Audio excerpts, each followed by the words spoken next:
Welcome to the San Diego Chargers franchise Season 5 recap. My name is MrHurriicane, and today we are going through the Super Bowl winning season of our Chargers and looking at stats, different players, and how things went as we wrap up the San Diego Chargers franchise. I want to thank all of you that supported this series throughout the past year, as we made it to 5 seasons for the first time in a very long time on this channel.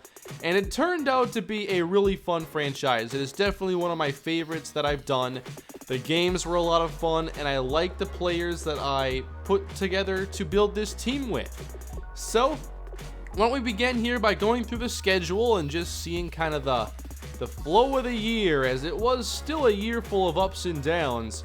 It began, with a couple victories, and then a really strange game here against the Panthers where they scored 29 fourth quarter points. Just about everything that could have gone wrong here did at the end, and I've never had a game just fall apart like that. And you lose by 18 points in a very unconventional way. But then we do go on a nice winning streak here before the rocky part of our season began. We lost in similar fashion in these games, starting out pretty poorly and then getting things close, but not being able to make plays late, as our defense actually became kind of an issue late in the season. Before we had this game, though, we did have the Super Bowl rematch against the Atlanta Falcons, which was a game I was looking forward to most on the schedule. Big days for both quarterbacks, over 400 yards each, and we had the game-winning walk-off touchdown in overtime. What was fun about this game was how Reggie Shepard, of course, missed the Super Bowl last year, and he missed most of the postseason, but got the chance to play against the Falcons this year, and he had the big game and the game-winning touchdown in overtime. Then, of course, he had the rough patch here, couldn't score more than 20 points. And then against the Buccaneers, it looked like it was going to be Chapter 4 in that story, and we ended up turning things around. I believe we were trailing 21-3 in this game.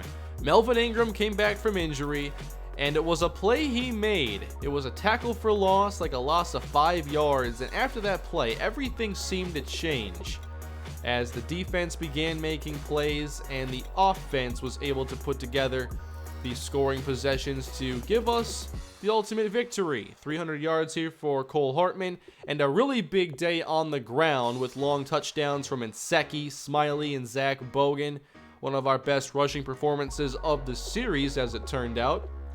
And we went from there, making adjustments to the defense and to the offensive scheme, as we ran a lot more under center. Still with 3 receiver sets, but we were able to do a lot of different things under center, and I just thought it was better for the offense, and it led to more success in the air, and at times we were pretty good on the ground as well. Now, the last couple games were a little rough, but we were able to actually just come away with victories we weren't getting before. We weren't winning games that were low scoring. We did that here against the Jets, and the defense made more plays down the stretch. So we had some momentum going into the postseason. Of course, 4 turnovers in a row to begin the game against the Dolphins. That's going to lead most teams to a victory. And then another dominant defensive performance against the Texans. Offense got out hot, cooled off, but they had enough going for them early on to get the victory. And of course, another exciting game against the Seahawks. One of our luckiest games all year. There was a big penalty, of course, on a punt. We got really lucky with some big plays. And at the end of the day, we win the Lombardi Trophy against the Seattle Seahawks. Now, for much of this series, we weren't able to live up to the potential that our offense had until this year, when we became the number 3 total offense and the number 3 passing offense. And the rushing game was actually a lot better than I expected it to be this year. We also scored over 27 points per game. On the same note here, the defense was able to be number 1, just edging out the Bills and Seahawks here in the yards allowed. If you go by points allowed, however, we were not quite there. We're actually closer to league average if you go by points, which I think you probably should. But nonetheless, great defense, great offense, first in sacks this year. Not great in takeaways, and I thought we addressed that pretty well by getting Jalen Ramsey and just an improved front 7 with the depth we had, but still didn't have that many takeaways. and actually had a terrible turnover differential. So let's go through some stats here. Cole Hartman, a 5,000-yard passer. We hit a lot of big plays this season, and the receivers had monster years. 33 touchdowns and 18 interceptions for Cole Hartman. Offensive line still gave us some problems, but we were able to kind of work around those at times and still have a lot of success. Now, we began this year with Stephen Smiley as the top running back.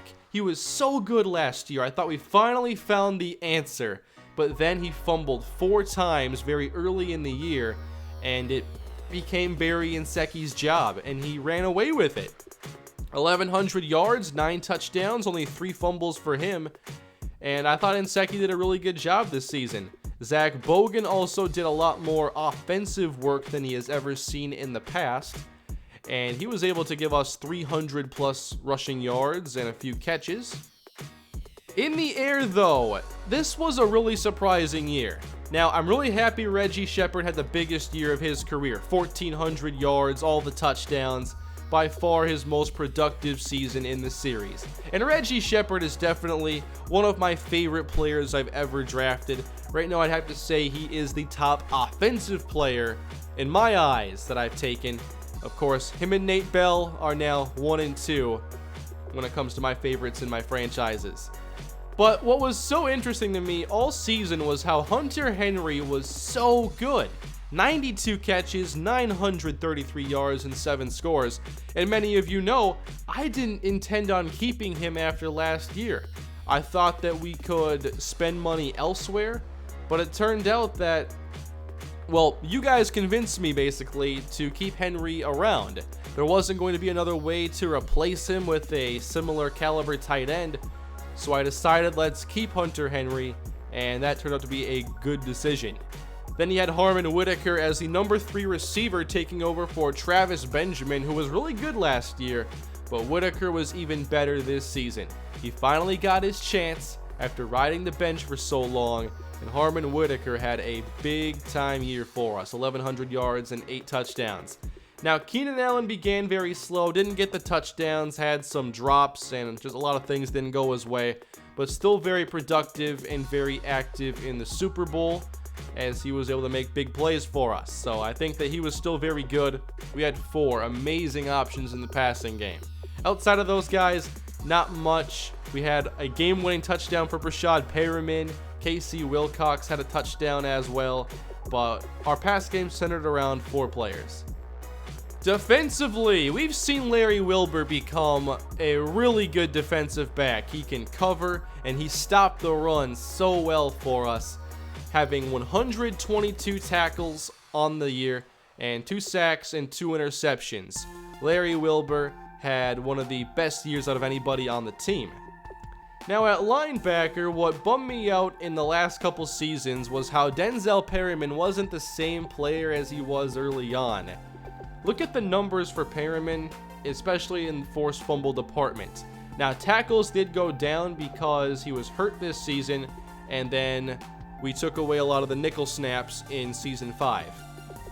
But he was always able to give us these big game-changing fumbles early on, but it was like once he came back from his injury in season 4, he wasn't making the big plays anymore, and that kind of bummed me out because I came in with low expectations for Perryman in this series, and then he was so good he became my favorite player on defense. So I'm sad he didn't finish the season and the series a bit stronger than he did. So, pass rush was always a big thing in this series, as we began the entire thing with Atachu, Bosa, and Melvin Ingram, and those 3 provided the foundation on defense to build a dominant, complete team. And we see the numbers here for Melvin Ingram beginning in 2016 here in the series. Massive numbers the entire way through, 20 sacks in season 2. Joey Bosa was over 10 in each of his 5 years, and then Jeremiah Atachu didn't get the sacks. Was it season 4 where he was quiet? It was season 3. And then, of course, picked up the play after the new contract in years 4 and 5. Nice to see 6 sacks as well from second-year player Antonio Pierre-Paul, who had a big postseason, including one of the game-winning plays in the Super Bowl. And then a couple more down the board here. I like seeing a lot of players get sacks, and yeah, we have a very long list here. Turnovers, I wish we could have gotten more during this series, but Jalen Ramsey sure did his part. Big free agent signing, and he did make a big difference for us. 5 picks on the year. We had Jason Verrett as a pretty consistent player throughout the series, but I thought his play trailed off this year at the age of 30. And he had a fair amount of interceptions, but never like a big standout year in that department. We always had the luxury in this series of having a lot of pass rushers and a lot of corners. So Caesar Butler, who's good enough to start, went to the inside this year to play slot. And he was another player I enjoyed having throughout this series in the 4 years that we had drafted players. I'd like to know who your favorite players were in this series, especially the ones that were drafted or acquired in some way that weren't on the team to begin with. So here are some career stats, as Cole Hartman had 60 touchdowns and 35 interceptions. Yes, the turnovers were an issue, and they were the case. That was the case with Phillip Rivers when he was the starter in this series as well. But still, I thought Hartman was able to clean up the inaccuracy this year, and as a result, big-time numbers and a big passing season.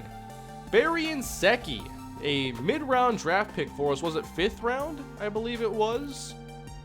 Let's see, 5th round and a one-time offensive player of the week. And how about that for a 4-year stretch in the series? Over 2,000 yards, 22 touchdowns. Nsekhe was a player I was always excited about, and especially beginning in the series when he was closing out games in the 4th quarter and ripping off these long touchdowns. That's why I love these series. You never know what's going to happen, what the storylines are going to be, or what players are going to go on insane runs.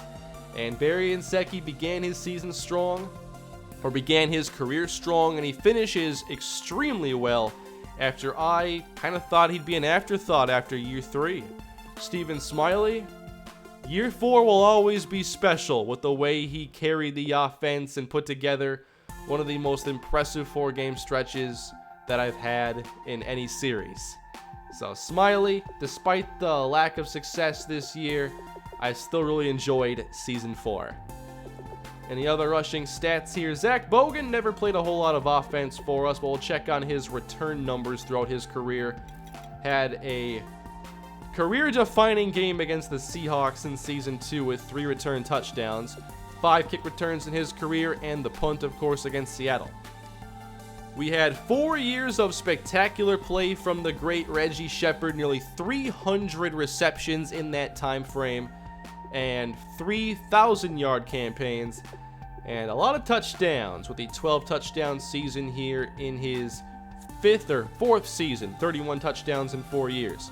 Harmon Whitaker, most of his damage this season. Keenan Allen, very consistent for us throughout. We'll check on his numbers. I forget how much experience he had coming into this year. 3 seasons. And then his biggest years by far during this season. 14 touchdowns, though, in Season 2. I was doing something right then. And then defensively, I almost got Melvin Ingram to 100 sacks. He ends up at 95. Joey Bosa, 58.5. All of those coming, of course, in this series. As far as interceptions, Jalen Ramsey, 15, only 5 with us. Jason Verrett, 12 picks. Caesar Butler, 8. And not many here. You know my favorite play in football is the interception, and that was not a big part of this series. So that was like the only downfall to me because I really enjoyed this franchise. Instead of interceptions, the fumbles were a big part of this series. Melvin Ingram had 20. Denzel Perryman, 18. A lot of those were game-changing. He was a clutch player. I'm not sure if he has the clutch trait, but he was clutch for us in this series.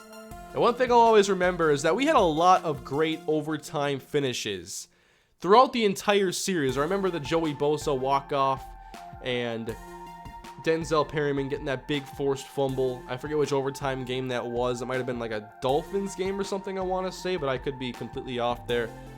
But we had a lot of great overtime games. Obviously, the funds have never been an issue in this series. We were able to build a new stadium, and if you're a good team with a new stadium, you're going to have no problem making money. So Leon Daniels in here is going to close out the Chargers franchise with about $250 million in the bank. What is Leon going to do with all that money? I guess the future will answer that question at some point. How are we doing here on jersey sales? Cole Hartman. A lot of people want those Cole Hartman jerseys. He won the Super Bowl MVP. Selling the signed footballs as well. I did raise prices on stuff after a while because our attendance was high and I thought that we could kind of get away with it. But for the most part, I definitely like having lower ticket prices and then higher like merch and concessions. Although I'm not sure if it really, if it just offsets or what the overall result is. After a while, I kind of went back to regular prices, I'm pretty sure. Although we're missing numbers here because we didn't play at home last game. I'm sure a lot of you want to see ratings for this team, so here are the overalls, and I'll go into some more in-depth ratings in case any of you want to go and make Reggie Shepard or somebody for something you're doing on your own, which I think is always really cool. So Jalen Ramsey, top player. How about Drew Kaiser? Come on, Kaiser the laser, 99 accuracy. We gotta talk about how good Kaiser was in this series. I punted the football a lot. We punted the football 296 times, and obviously that is not including playoffs. Over 300 punts in the Chargers franchise. And a fair amount of those inside the 20, and a fair amount of those inside the 5-yard line, because Drew Kaiser was very good at pinning teams deep in their own territory. 3 of those kicks were blocked. I've never checked that before. I want to see how many field goals we had blocked, because it definitely was not skewed in our favor. We did not block many kicks, maybe 2 all series, I'd say. I remember 1 in particular, but I don't think we had very many. 4 field goals blocked and 4 extra points blocked. So after a while, it became very easy to get Cole Hartman's ratings up. He was always very good at throw on the run, and he rarely ever missed outside the pocket. But of course, there were a lot of issues inside the pocket with bad throws that led to failed possessions and interceptions. So here are his numbers to finish things out. Oblivious sense of pressure. They know me quite well. Tight spiral though. So there are the key ratings here for Cole Hartman. If you were a Barry Nsekhe fan, these were his ratings. He had high 80s speed and trucking. This was a pretty good combination. I liked having a power back in the fold. I never expected Barry to become the lead running back, but I always like when kind of the unexpected happens, where Barry Nsekhe was a backup for a while, had his role, and then was not the same efficient player. Look at year 2019, 3.1 a carry on 121. You can't say I didn't try with him, but he wasn't productive. You just never know what the results are going to be, and when you're just never sure, that's when I have the most fun with franchise, because it makes good things happening more enjoyable. I would have liked to get Zach Bogan more involved in the offense. Things like carrying were not as high when he was first drafted, so a lot of the XP he got from returning so well went into that to make him a better running back. So here are Zach Bogan's ratings if you were interested in what his game is about. Steven Smiley, I'm always going to like Smiley because of the way that his rookie season ended. Let's go look at the ratings here. Faster than Nsekhe, lower trucking, pretty good athletes. 84 vision, 88 carrying, but still fumbled the football too much for us. Has that fight for yards trait, good pass blocker as well. Gotta have running backs in the practice squad as well. So that's something that's always going to be a part of my series, I'm sure. I like running backs so much. Let's go to receivers, Reggie Shepard's ratings. I want to see what, like, they have him as the overall receiver. Where is he? Number 13. So Reggie Shepard, nearly in the top 10 at wide receiver. But look at all those ratings. He has enough speed to beat teams downfield and get yards after the catch. Great hands, great routes, jump out the building, 92 spec catch. No weaknesses for Reggie Shepard. Harmon Whitaker, also a very big receiver that moves well. 92 speed for a guy who's 240 and 6'4". Harmon Whitaker came into his own. If this series were to continue, I would have had a really hard decision between keeping Keenan Allen, Harmon Whitaker, and Hunter Henry, all free agents. How about the undrafted Derek Anelli? Only 74 catching, but I don't remember him dropping very many passes. But that kind of did keep me from giving him a prominent role in the passing game, as I guess he was used less than I thought. How about 4 touchdowns, though, on 18 catches? Let's go to the offensive line. We never talk about them enough. I thought Corey Benoit turned out to be pretty darn good in this series. There were times, of course, when he would give up sacks, but I was able to get his pass blocking up, and I did think that he was really good in year 4, and at times was very good in year 5. Luke Ebby, probably the weakest link on the offensive line, but I was also able to upgrade his ratings tremendously. Just didn't get to focusing on the intangibles as much. I thought J.C. Treader was one of my sharpest free agent signings that I've had in a long time, as he routinely opened up the middle of the field for inside running, creating those big opportunities, and also did quite well as a pass blocker. So I like that move a lot. Jermaine Ifedi was not spectacular. Right guard is always kind of weird, and Brandon Scherf was a big bust for me in year 4. I think Ifedi was at least better. And then Dalen Hoyt at right tackle, our strongest offensive lineman, 95 pass block, superstar development. Where does that put him? Number 2 at right tackle. I'd have to guess behind like Lane Johnson or something. Not sure exactly who would be in front. I knew I'd have a great defensive line in this series. Joey Bosa was so good to begin, and he had double-digit sacks in every season, obviously. At right end, I drafted Antonio Pierre-Paul. Came into his own this year. Good pass rusher. Big-time playmaker in the postseason. At defensive tackle, Kendall Treader was another very good pick. That was a big class after year 3 to get those 2 defensive linemen. And then, of course, there's Melvin Ingram, who was great throughout this entire series, even into his age 32 season.